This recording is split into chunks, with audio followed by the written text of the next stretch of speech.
Boom! We are finally live, boys and girls, ladies and gentlemen. It's your boy Nolan Hawkeye Anthony here, and I hope you guys are having a fantastic week, fantastic Saturday, wherever you may be, and of course, however you may be listening. I know I'm a little behind the eight ball here. What I usually do is not usually, but on YouTube, I do the schedule thing where basically you schedule your start time. But the problem with that is I can't share my screen with you guys, which I like to do. I'd like you guys to see exactly what it is I'm seeing. So it's just visually more pleasing. So I have to exit out of it and immediately start a new show. And it's meant to get you guys onto the channel, to see what's going on, yada, yada, yada. And obviously, I was a little bit behind the eight ball. I went for a nice little run today. It's a little misty in California, a little misty. Not that you guys give a damn. Little misty out here, but no big deal. I actually kind of like the mist. I remember when I drove a semi truck while I was finishing my master's degree. I hated, not just that. In general, I hate the rain. I remember when I drove up to Oregon or Washington and I would be there for, multiple nights. I remember one time specifically, I was in Eugene and I was staying in a hotel. And I remember going up to the woman and saying, "When is it sunny here? When is it ever sunny here?" And the woman goes, "Well, it was sunny yesterday." And I go, "No, it wasn't. I was here yesterday. It was not sunny. I know sunny. That's not sunny." Anyways, so I hate the rain. I don't mind the mist. I hate the rain. In fact, the mist is kind of fun. It's kind of fun to play sports in, especially water polo. I mean, the mist comes up off of the water, and it's just kind of a visually pleasing situation. So just I'm sending this out, pregame show. By the way, be sure to subscribe. We are inching our way up to 1,000 subscribers. And what I always say is that this is not, because I watch YouTube videos myself, and when people ask you to subscribe, you're like, "Not me, I'm not going to subscribe." And I get it. I do the same thing. But for the case that I'm making to you is that we're all Iowa Hawkeye fans. And the closer I can get to monetizing the channel, I'm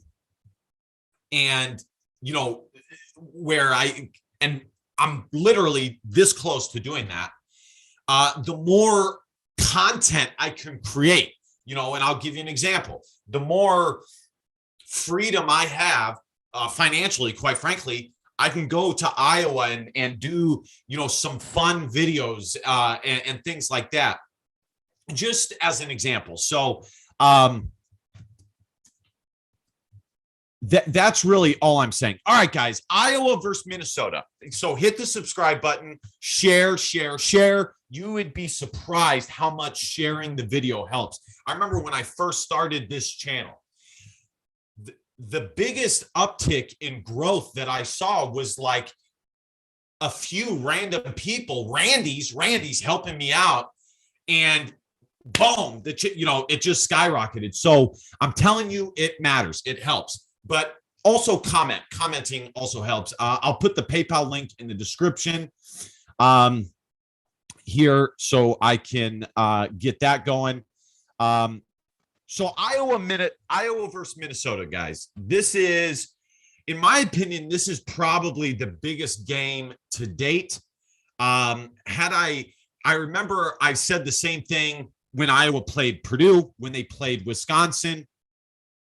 But the difference between this game and those games is pretty simple. Those games, if Iowa lost, there was still a cushion for Iowa to battle back. By the way, I'm going to be talking a little bit about Iowa hoops today. Iowa is 2-0, picked up 2 dominating wins. But now there's no room for error. There is zero room left. Iowa has used up all of the room. They've used it up. It's done. It's over. It's gone. It's gone. No more room for error. They cannot lose and get to Indianapolis. And I got to be honest, folks. I said before the season started that this was Iowa's, one of Kirk Ferentz's most talented teams he's had. You know, when I think of some of the talented teams he's had, I think of 2000. It was when the team with Adrian Claiborne when he was a junior, Ricky Stanzi when he was a junior. I think that was 2008. It might have been 2009. 2002 and 2003 were very talented teams. 2015, looking back, was probably a little bit more talented than they were given credit for. You know, they had Amani Hooker, Desmond King, CJ Beathard, Amir Smith. Well, was Amir Smith-Marset a part of those teams yet? Josie Jewell, Jaleel Johnson. There was talent on that team, that's pretty much my overall point. If you really think about Iowa sports or Iowa football specifically, what teams have more talent than Iowa year in, year out? In other words, who puts more guys into the NFL other than Iowa? Ohio State, maybe. And sometimes Wisconsin. That's it. Not Michigan. Well, excuse me. Penn State and Michigan and Wisconsin are about neck and neck with Iowa. But for the most part, Iowa, I would say the teams that are at the very top when it comes to the talent that Iowa has,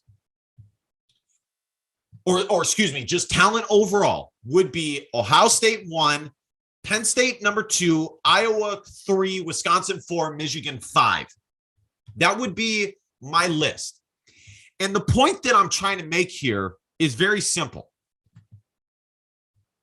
Kirk Ferentz cannot afford to waste this opportunity. He's already wasted too many very talented teams. 2010, Ricky Stanzi's senior year, 2016, those were very talented teams. And we're coming towards the end here. We're coming towards the end of Kirk Ferentz's time. And it's been 5 years since Iowa has made it back to Indianapolis. And it's not because they didn't have enough talent, because they have had enough talent. So what I'm getting at is that this Iowa team is far too talented to not win the Big Ten West. In my opinion, there's no team in the West who has a more talented roster top to bottom. And then you go even further. You go a step further and you ask yourself, what team has a better coaching staff in the Big Ten West? Again, maybe Wisconsin, maybe, but it's not even 100%. So the point is very simple, guys. The point is very simple. Kirk Ferentz can't waste this opportunity. He can't. I don't want him to waste it. And I know you guys don't. By the way, guys, I'm going to get to your guys' comments. I just, after this monologue here, but I want to share this out.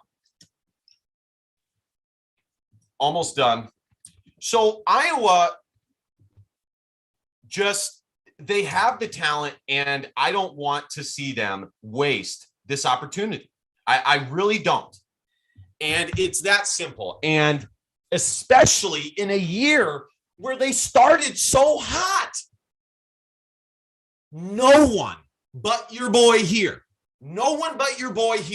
Okay. Which reminds me, do you guys remember the year where all the Iowa media said that Iowa would be lucky to win 15 games in basketball? It was Luka Garza's junior season. Yeah, your boy said that was not going to happen. Iowa was going to win 20 games. This Iowa team, I had them being undefeated all the way up to Purdue. And then I thought they were going to beat Purdue. But they didn't. And the team is just too talented, guys. They need to make it to Indianapolis, okay? I hope my point is clear. I'm trying to make it as crystal clear. I don't know how many more opportunities Kirk Ferentz will have like this. I really don't. Even though they have been recruiting much better, and it's high time that Iowa takes care of business. It's high time that they take care of business. And that is all there is to it. All right, let me go to some of the comments here. So this is a huge game, guys. This is an absolutely huge game for the Iowa Hawkeyes. Not to mention that they are basic. By the way, go follow me on Twitter at 247 Hawkeye. I'll put the link in the description. Not to mention that that Minnesota is tied with Iowa atop of the Big Ten. There's no more room for error. And as Iowa fans, I used to be someone who said that Iowa, because when I would see some fans say that Iowa should be 11-0, that they were, or 12-0, and they were upset when Iowa lost, I was one of those guys who said, no, you need to be happy with what you have. Iowa, it's not a fertile recruiting territory. And just be happy that you have had 40 good years of football.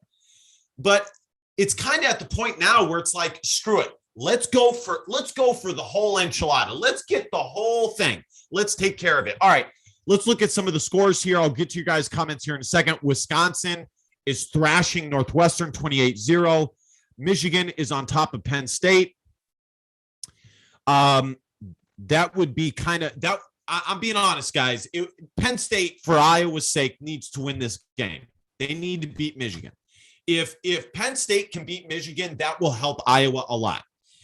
Rutgers is on top of Indiana. Man, Indiana sucks, guys. What's that? Wisconsin. So that is that. I don't know if you guys saw what happened with Nebraska. They basically got rid of multiple coaches. I've been saying this for the past 3-4 years. After the first 2 years of Scott Frost, I was adamant that there was zero evidence that he was a good coach. When Scott Frost got to Nebraska, immediately they had talent to win.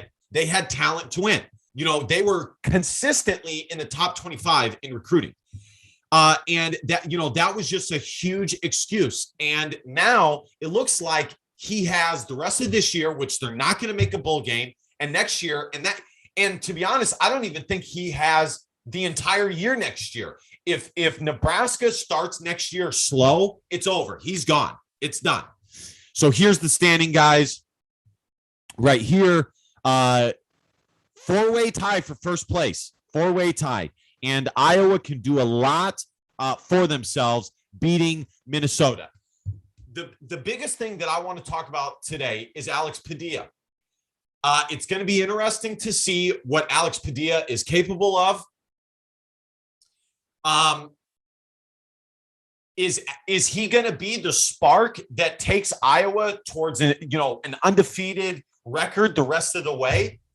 Is it, or is it simply that Alex Padilla isn't a great quarterback or anything like that? Last week, what we saw is nothing more than Northwestern having zero tape on him. Or is it that, and that he just does a better job opening the run game than a guy like Spencer Petras does? Because a guy like Spencer Petras, if he can't pass the ball, because he has zero wheels, he is so slow. Teams can just stack the box. Now with Alex Padilla, they can't do that, which which loosens up the run game a little bit. A little bit. What's more important, Alex Padilla and the passing game or the run game getting back on track? I would argue the run game. But in my estimation, what we saw, as long as Alex Padilla doesn't turn the ball over and he utilizes his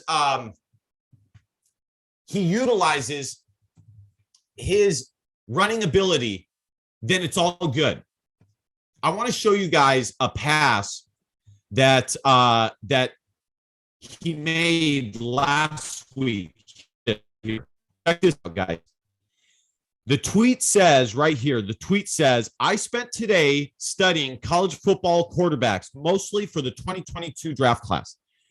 But the throw of the day came from Iowa quarterback Alex Padilla. Call me biased, but this was 10 for 10.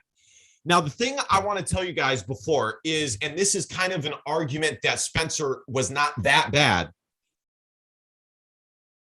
Spencer had zero help from his wide receivers, and this is a perfect case in point right here. Watch this pass. Dime. And Charlie Jones just drops it. It's a perfect throw, and Charlie Jones just drops it. He just drops it. So, man, look at how, wow. Unfreaking believable. Unbelievable. That's a dime, guys. So anyways, last thing, and then I'll read you guys' comments. Iowa basketball is 2-0.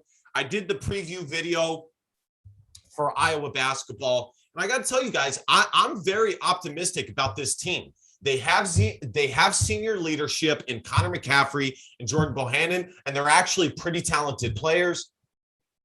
Patrick McCaffrey was a consensus 4-star player. The freshman Peyton Sanford is a good player. And Keegan Murray, guys, is the real deal. He is such a smooth athlete. It's ridiculous. And then not to mention, Iowa went out and got a guy in Philip Rebraca from North Dakota who averaged 17 points a game. Now, it's obvious that that's not who he is within this Iowa team, but at least he's capable of doing that. And he's a very talented guy himself. This Iowa team is talented, guys. They are very talented. And I'll tell you one more thing. This Iowa team is much more athletic, especially at the guard position, than we have seen in the past 4 years. Joe Toussaint and Aaron Eulis are absolutely speed demons. They are quick as nails. So this Iowa team, I'm excited. I think they have a high ceiling. I think they have a lot of room still to grow. So what I have seen has been very, very optimistic in my opinion. So I'm excited to see what Iowa basketball can do. All right, I'm going to read you guys' comments, guys. Let me know what you guys thought about Iowa basketball, by the way. I am very interested to see. By the way, let's check really quickly. Iowa State. I see somebody commenting about Iowa State, so let's check on Iowa State. I don't know why. I always check on Iowa State. You know, I live in California, so I don't really care about the Cy-Hawk rivalry, not as much as, you know, folks who live in Iowa. My family that lives in Iowa definitely cares about the rivalry. They live in the Fort Dodge area. Fort Dodge. But those are the two scores right there. 106-73. Bottom line is, guys, the Iowa basketball team can still score. They can still score. Okay. They're one of the top 15 offenses in the country. So it just is what it is. What do you guys think of the basketball? I know that they didn't play two good teams. All right, I'm going to read the comments. I keep getting sidetracked here. Sorry, guys. Northwestern sucks so bad. Ari Gold, Penn State, we shall see. Iowa State, we shall see. Michael Morin, time for another Western Division collision. Michael Morin, 28-14 Iowa. Ari Gold, Hawks 33, Gophers 30. I got to be honest, Ari, if I like the prediction, but I just don't think Iowa is capable of scoring 30 points. They're not there yet. If they can score 25, that would be awesome. You know, if if anytime Iowa scores more than 25 points, you can pretty much pencil them in with a victory. ESPN has them as a 68.7% favorite. The game is dropped all the way to a 4-point spread from a 7-point spread earlier this week. Here are the team stats. So listen, guys, this is the last thing I'm going to say, and then we'll get out of here. I'm very excited to see Alex Padilla in his first start. I don't know what Spencer Petrus's situation is. I also don't think Spencer Petrus was as bad as a lot of Iowa fans thought. I think the play calling from Brian Ferentz, the wide receivers' constant dropped balls was just as much of an issue as the quarterback position. But Alex Padilla went in and he got Iowa a win. And the bottom line is the West is up for grabs. And if Alex Padilla can play at the same level as Spencer Petrus, but add a little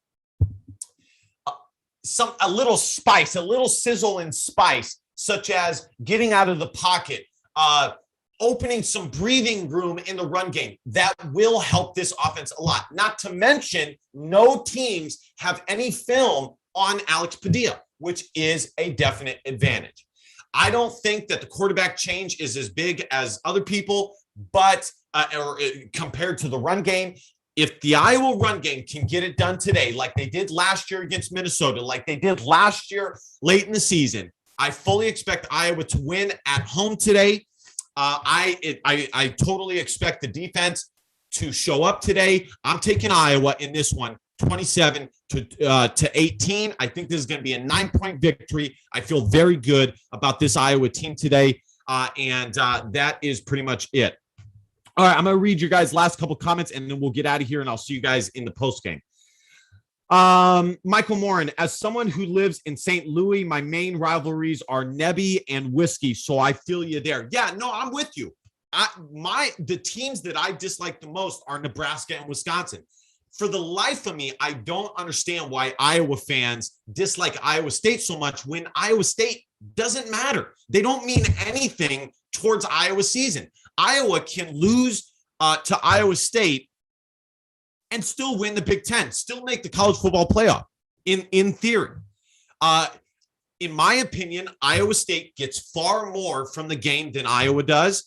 They get far more in recruiting. They get far more with the revenue. It's just not as big of a game in my opinion for Iowa.